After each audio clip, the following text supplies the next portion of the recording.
Crackdown 3 has been in development for a while, so with all the delays, it's not doing as well as we had hoped. Why, you may ask?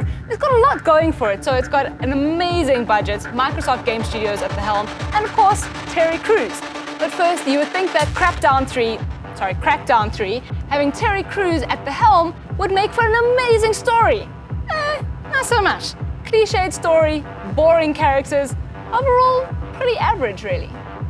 An uninspired story. Crackdown 3's whole story can be boiled down to the fact that there's an evil corporation and you need to take it down by shooting hundreds of enemies of little variety to get to the final boss. We've seen it all a million times before, and there's simply no part of the weak story that had us at the edge of our seats. Crackdown 3's gameplay loop feels like something pulled out of the previous generation.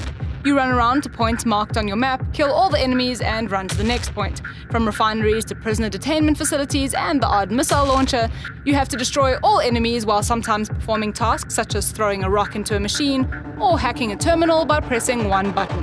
You have to complete objectives that are basically the same thing 5, 8, or even 12 times over, all to unlock enough intel to get to a lieutenant.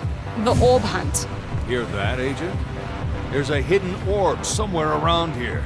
In what feels like a tedious exercise to increase your character's power, Crackdown 3 has hundreds of orbs scattered throughout the map. Agility orbs are your bread and butter, allowing you access to more movement skills. However, these are just out there in the open on almost every roof and everywhere else. It felt like such a chore picking up these orbs everywhere, and to make matters even worse, the best way to increase your character power is by finding hidden orbs. Hidden orbs are fewer in number, and they're either in hard-to-reach places or tucked away somewhere. It all boils down to a scavenger hunt that isn't very interesting at all. Dated mechanics. Double jumping, wall climbing, a limited weapon loadout. We've seen all these mechanics hundreds of times in the past. Although relatively fun in the moment, it is hard to look past Crackdown 3's dated gameplay mechanics.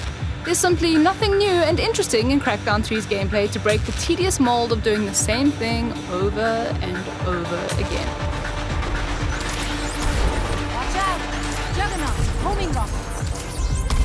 So I love how Ubisoft took so much flack for the Far Cry 5 and Assassin's Creed Towers, where you had to climb up to reveal the whole map.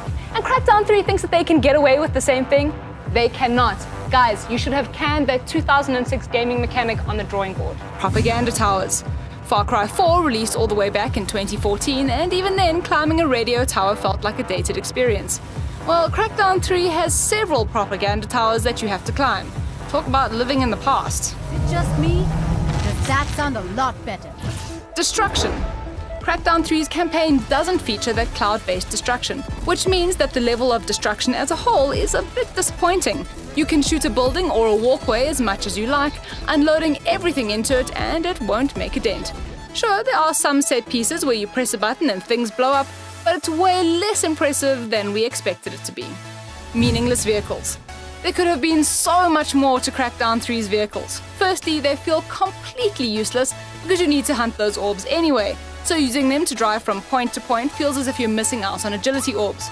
Further, there isn't even any music or radio stations when you drive around, making the experience an extremely dull one even when crashing, since you take very little damage when doing so. You'll notice that the explosions behind me are better than the explosions in Crackdown 3.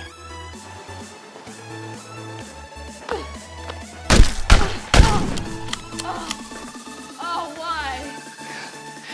And my teenage nephew's acting is better than the acting in Crackdown 3.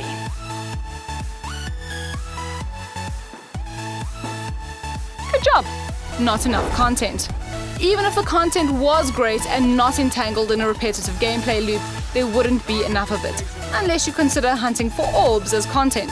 Crackdown 3 can be completed in under 10 hours, and if you go out of your way to clear every objective, the game could last you 15 to 18 hours. That's simply not enough content for a game that has been in development for so many years. Multiplayer. Crackdown 3 was meant to deliver a new multiplayer experience powered by the so-called cloud processing. Instead, we got a boring 2-mode experience that gets old within a few matches. No fancy explosions, destruction, or reason to go back and play it.